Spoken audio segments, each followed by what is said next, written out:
Listen to this lady at a recent Chicago City Council meeting give Brandon Johnson the most vicious tongue lashing you have ever heard. I want you to stand up with us and do a press conference with us. When you gonna do it, black man, Brandon Johnson, since you're fighting white supremacy? All these black people said they reached out to you. That's a black man right there who want to get his kid, black man, since you so family oriented. Where can we get a press conference with you and these black aldermen? Can we get y'all to stand up with us? Because you're not really about that life, black man.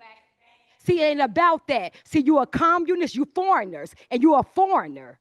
And see, you communists and socialists think that we're going to allow you to come in Chicago, where the true citizens born and raised here, and we're going to let a foreigner from Elgin come in and destroy our city? You thought that, right? It was fun. It was fun and games in the beginning. You thought that was going to happen, black man, but you got black women that's going to make sure that it don't. And the white man that's so racist, we got the white man that's racist, the ones helping us. So all this racial and division talk, black man, do something that's really destroying our community. Stand with us with the crime, black man.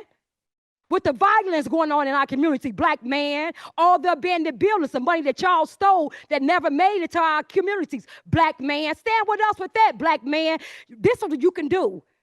Get rid of those illegals that you spent all that money on and put those resources in our community. This is why I find it so incredibly intellectually dishonest when people like to claim that black conservatives like myself are selling out black people. People like me preach that black people can achieve anything in this country and our skin color is not a barrier. I preach being refused to be seen by pretentious white virtue signaling liberals as second class, as being too dumb to obtain an ID. I preach accountability and personal responsibility for your actions. I preach prioritizing intelligence, respectability, dignity over embracing destructive gang culture. I advocate for black people being able to exceed and thrive on their own merits and not needing an infantilized, offensive system that lowers the bar for us because of our skin color. I preach embracing the opportunities afforded to us in the greatest country on earth that our ancestors lost their lives fighting for us to have access to. And then you got fake black solidarity, victim mindset perpetuating